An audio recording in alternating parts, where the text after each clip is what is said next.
नमस्कार, आप देख रहे हैं सुप्रभात न्यूज एमपी और मैं हूं आपके साथ महक कपूर। आइए नजर डालते हैं 25 फटाफट बड़ी खबरों की ओर। इससे पहले न्यूज को कहां से देख रहे हैं आप हमें कमेंट करके जरूर बताएं। पीएम मोदी के शपथ ग्रहण कार्यक्रम पे बोले सीएम मोहन यादव। मध्य प्रदेश के सीएम मोहन यादव ने कहा कि मनोनीत प्रधानमंत्री नरेंद्र मोदी आज 9 जून को शपथ लेंगे और ये देश की आजादी के बाद की पहली गैर कांग्रेसी सरकार होगी जिसने तीसरी बार अच्छे बहुमत के साथ सत्ता में आई हो। मोहन यादव सरकार ने कहा कि भारत को तीसरी आर्थिक ताकत बनने के लिए और विकास के लिए विभिन्न एजेंडे पर काम करने के लिए पूरी दुनिया उनका इंतजार कर रही है और सभी इंतजार कर रहे हैं। सीएम मोहन यादव ने इस बात की पुष्टि की है कि वे भी शपथ ग्रहण कार्यक्रम में शरीक होंगे। मोहन यादव ने कहा कि आज मैं अपने मित्रों के साथ यहाँ इस कार्यक्रम का साक्षी बनूंगा और इसमें उत्साह और उमंग से शामिल होऊंगा। इंदौर के एमवे अस्पताल में पुरुष रोगियों के लिए सिर्फ 300 बिस्तरों की सुविधा।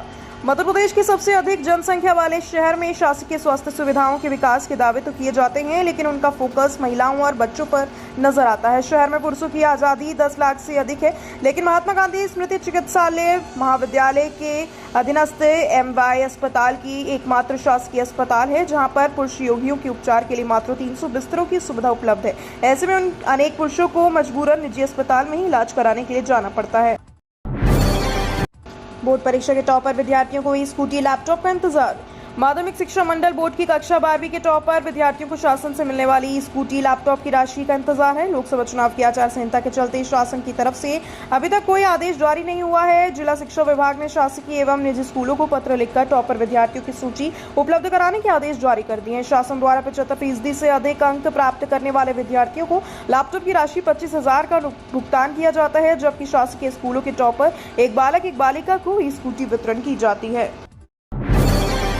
चुनाव खत्म होते ही एमपी सरकार का बड़ा फैसला, लाडली बहना योजना में होगा बदलाव। लोकसभा चुनाव खत्म होने के बाद एमपी सरकार एक्टिव मोड में नजर आ चुकी है। कई नई योजनाओं को मंजूरी दी जा चुकी है और कई योजनाओं में बदलाव की प्रक्रिया भी शुरू हो गई है। इनमें प्रदेश की बहुचर्चित लाडली बहना योजना भी शामिल है। राज्य सरकार ने लाडली बहना योजना में बदलाव करने का फैसला किया। लाडली बहना योजना के अंतर्गत मध्य प्रदेश सरकार महिलाओं को हर माह 1250 रुपए दिया करती थी। प्रदेश के 1.29 करोड़ महिलाओं को इसका लाभ मिल गया है। योजना के अंतर्गत महिलाओं के बैंक खातों में सीधे पैसे डाले जाते हैं। खंडवा के थापना में पंडित प्रदीप मिश्रा की कथा। इंदौर हाईवे पर देश गांव तक भारी वाहन प्रतिबंधित।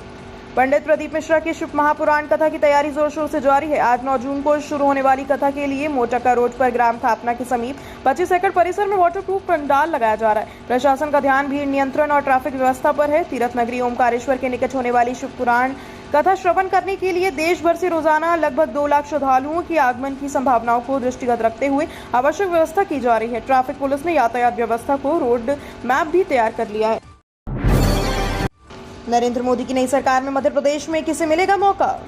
लोकसभा चुनाव नतीजों के बाद अब केंद्र सरकार के गठन की तैयारी पूरी हो गई है। नरेंद्र मोदी की नई सरकार आज 9 जून को शपथ ग्रहण करेगी।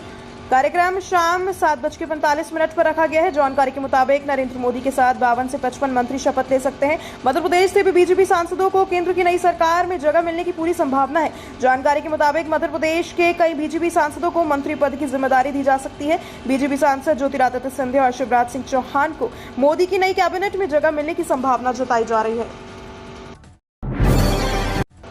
ऊर्जा मंत्री प्रद्युम्न सिंह तोमर ने सागर ताल स्वच्छता अभियान में किया श्रमदान।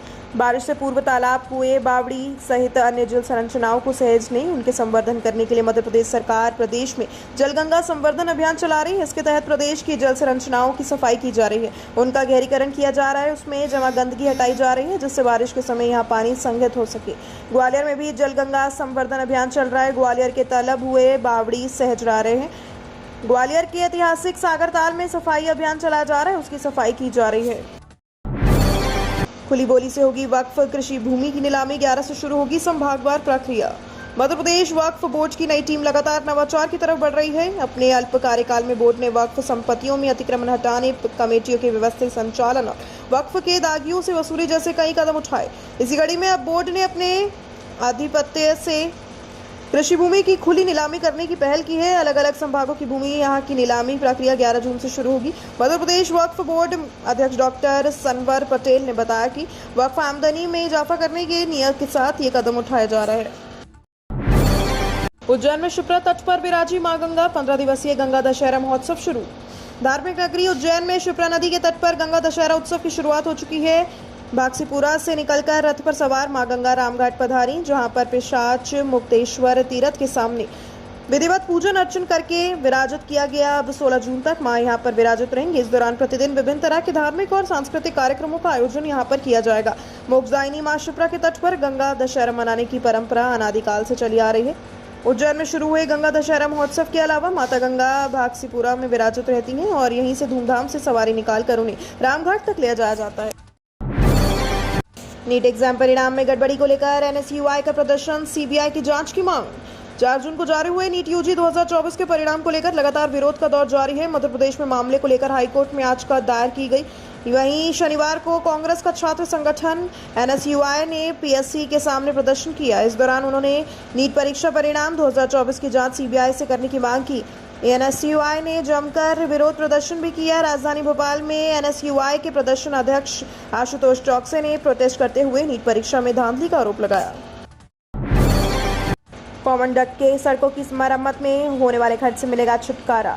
सड़कों की बार-बार खुदाई के कारण आम नागरिकों को होने वाली परेशानियों और पैसों की बर्बादी को रोकने के लिए कॉमन डक्ट एवं पोस्ट इंफ्रास्ट्रक्चर पॉलिसी को जल्द ही मध्य प्रदेश में लागू किया जा सकता है। नगरीय विकास के अधिकारियों ने इस पॉलिसी का प्रारंभिक ड्राफ्ट तैयार कर लिया है। जल्द ही अधिकारी कैबिनेट की बैठक में इसका प्रेजेंटेशन देंगे। कैबिनेट से हरी झंडी मिलने के बाद इस पॉलिसी को लागू कर दिया जाएगा। फिलहाल कॉमन डक्ट को लेकर झारखंड और उत्तर प्रदेश से 1-2 शहरों में एक काम किया गया। 48 घंटे के भीतर एमए, एमएससी और एलएलबी का रिजल्ट जारी।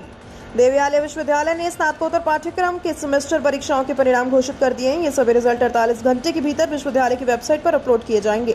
इनमें एमए, एमएससी और एलएम के रिजल्ट जारी हैं। इनमें कुछ कोर्स के रिजल्ट देरी से आए हैं। इंतजार कर रहे छात्र छात्राएं कई बार अधिकारियों से मिलकर जल्द रिजल्ट देने की गुहार लगा चुके थे। सेमेस्टर परीक्षाओं का परिणाम 60 से 70% रहा। अधिकारियों के मुताबिक 15 दिनों के भीतर विद्यार्थियों को अंक सूची देंगे। इंदौर को मिली ऊर्जा मंत्री की बड़ी सौगात, 3 माह में 10 ग्रिड तैयार। गर्मी में बिजली वितरण और व्यवस्था में बाधा पहुंचाने के कारण आलोचना झेल रही विद्युत वितरण कंपनी अब बिजली वितरण का इंफ्रास्ट्रक्चर बढ़ाने में लगी है। केंद्र सरकार द्वारा अनुदानित रिवैम्ड डिस्ट्रीब्यूशन सेक्टर स्कीम का प्रभावी क्रियान्वयन कर मार्च से मई माह के दौरान पश्चिम मध्य प्रदेश में 10 नए ग्रिड तैयार कर लिए गए हैं। इनसे बिजली वितरण प्रारंभ कर दिया गया है। इन 33 में से 11 केवी नए ग्रिडों की बिजली वितरण क्षमता में 50 MVA का विस्तार हो गया। अन्य कार्य भी कराए जा रहे हैं। विशेषकर 555 किलोमीटर के विद्युत लाइनों का कार्य कराया गया। इन सभी कार्यों की कुल लागत करीब 106 करोड़ रुपए है। मध्य प्रदेश में बनेगा देश का सबसे बड़ा इथेन क्रैकर प्लांट, 60,000 करोड़ का होगा निवेश। मुख्यमंत्री डॉक्टर मोहन यादव ने गेल इंडिया लिमिटेड द्वारा सीहोर जिले के आष्टा तहसील में लगाई जाने वाली देश की सबसे बड़ी इथेन क्रैकर परियोजना को स्वीकृति प्रदान की है। इनके साथ ही मुख्यमंत्री ने आशा जताई है कि इस परियोजना से स्थानीय लोगों को रोजगार मिलेगा और प्रदेश के औद्योगिकरण का बढ़ावा भी दिया जाएगा। सीएम मोहन यादव ने परियोजनाओं के लिए आवश्यक भूमि आवंटन की शीघ्र कार्यवाही के निर्देश दिए। बता दें, राजधानी भोपाल से 80 किलोमीटर दूर स्थित आष्टा तहसील में लगभग 60,000 करोड़ के निवेश से निर्मित होने वाली ये परियोजना देश की सबसे बड़ी इथेन क्रैकर परियोजना होगी। लगातार 2 बार घटने के बाद बढ़ा बसपा का मत प्रतिशत। प्रदेश में बहुजन समाज पार्टी का जनाधार पिछले 2 चुनावों में घटने के बाद इस बार बढ़ा। बसपा को इस चुनाव में 3.28% मत मिले हैं, जबकि 2019 के चुनाव में 2.32% मिले थे। विंध्या और ग्वालियर, चंबल, अंचल की सीटों पर बसपा अच्छी स्थिति में रही। पार्टी को अभी तक सर्वाधिक मत 1998 में 8.7% मिले थे। हालांकि चुनाव के पहले बसपा में आने वाली नेता पार्टी में टिकते नहीं है। ऐसी कई उदाहरण हैं। विधानसभा चुनाव के पहले बसपा में आए पूर्व विधायक यादवेंद्र सिंह सहित कई नेता अब पार्टी छोड़ चुके हैं। देश भर में बसपा को कुल 2.4% मत मिले।